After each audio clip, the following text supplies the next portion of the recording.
Certains ne savent pas d'où ils viennent. Moi, c'est plutôt le contraire. Mais qui suis-je vraiment et que vais-je faire de ma vie? Suivez-moi et vous le saurez peut-être.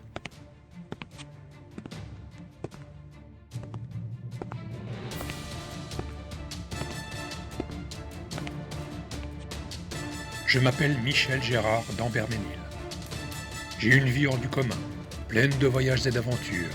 Je suis allé jusqu'aux confins de la terre, et même au-delà. J'ai rencontré des têtes couronnées et des êtres plus pauvres que Job.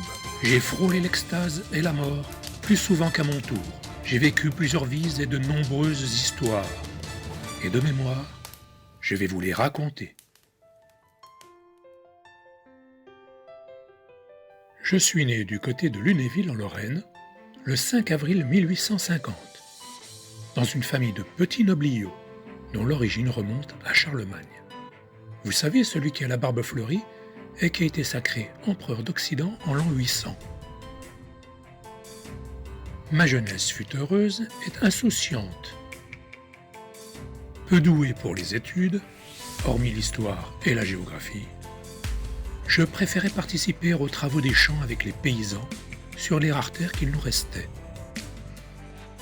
J'aimais aussi faire de longues chevauchées sur Marengo, mon pur sang arabe, qui portait le nom d'une victoire de Napoléon, mais aussi le nom de son cheval le plus célèbre, qu'il a monté jusqu'à Waterloo.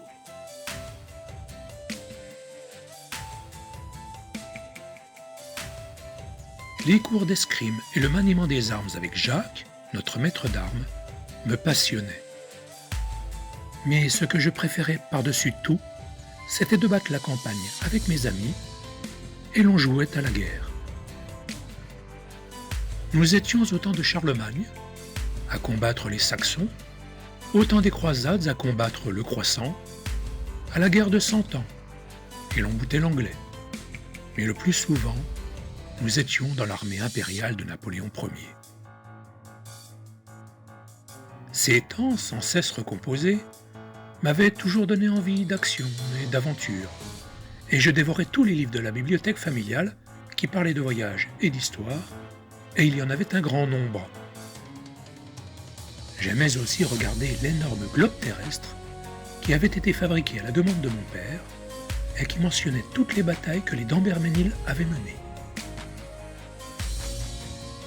Mes passions venaient de loin. De tout temps, les hommes de la famille avaient servi dans les armes. Il y en avait d'ailleurs beaucoup au château, des armures, des épées, des pistolets, qui toutes avaient appartenu aux hommes de la famille. Sur les murs de la bibliothèque, il y avait de nombreux tableaux de maîtres, des portraits et des scènes de bataille où s'étaient illustrés les d'Amberménil. Un de mes ancêtres, Aymeric, comte d'Amberménil, était mort à la bataille d'Azincourt pendant la guerre de 100 Ans. Les chroniques d'antan disaient qu'il avait été un des plus braves, que plusieurs flèches avaient tué son cheval et qu'il s'était battu à pied avec fougue avant d'être transpercé par les lances anglaises. Un tableau le représentait une épée à la main face à plusieurs Anglais. Plus près de nous, mon grand-père Lucien Aymeric avait fait toutes les campagnes de l'Empire. Il était mort lors de la dernière à Waterloo, à la tête de sa brigade de cuirassiers, lors des charges mémorables contre les carrés anglais. Il y avait bien sûr de nombreux tableaux du Premier Empire, comme les batailles de Rivoli, des Pyramides, Marengo, Sterlitz, Wagram, la Moskowa et bien sûr Waterloo.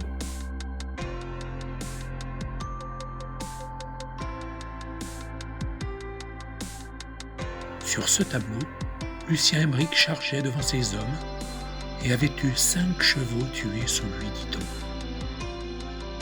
Mon père avait le plus grand respect pour lui, et Napoléon lui-même le tenait en très grande estime. Père m'avait montré le passage du mémorial de Sainte-Hélène où Napoléon avait dit « Si j'avais eu 3 d'Amberménil à Waterloo, nous aurions balayé les troupes de Wellington et celles de Blücher en prime. » Cet homme était le plus brave de toute l'armée et a toujours fait honneur aux armes de sa famille. Mon père, Raymond Lucien Emmerich, n'avait que 7 ans à la mort de son père, mais il avait été élevé dans le culte familial, dont la devise « Animo Studio, Amor Patriae », ce qui veut dire courage et fidélité, amour de la patrie, était tout un programme. Lui aussi avait servi dans les armes, mais avait eu beaucoup de mal à se faire accepter à ses débuts.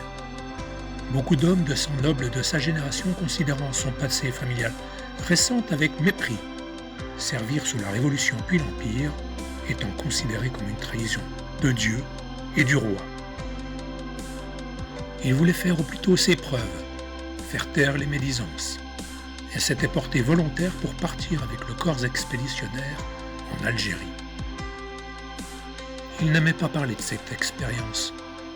Il avait beaucoup aimé ce pays et ses gens, mais la manière dont la guerre était menée l'avait bouleversé. Et après 10 ans de service, ma mère disait qu'il en était revenu transfiguré. Après son retour, il avait épousé Marie-Louise, qu'il avait connue très jeune, et qui était une héritière de la famille Badon d'Hériménil. Raymond et Marie-Louise avaient eu 7 enfants. J'étais le 5e de la fratrie qui comptait 5 filles et 2 garçons. La famille vivait dans le château familial d'Amberménil, et nous allions aussi régulièrement à celui d'Hériménil, voir la famille maternelle. C'est par l'entremise de mon oncle, le général Pierre-André d'Hériménil, que j'entrai dans le métier des armes. Dans la cavalerie, évidemment.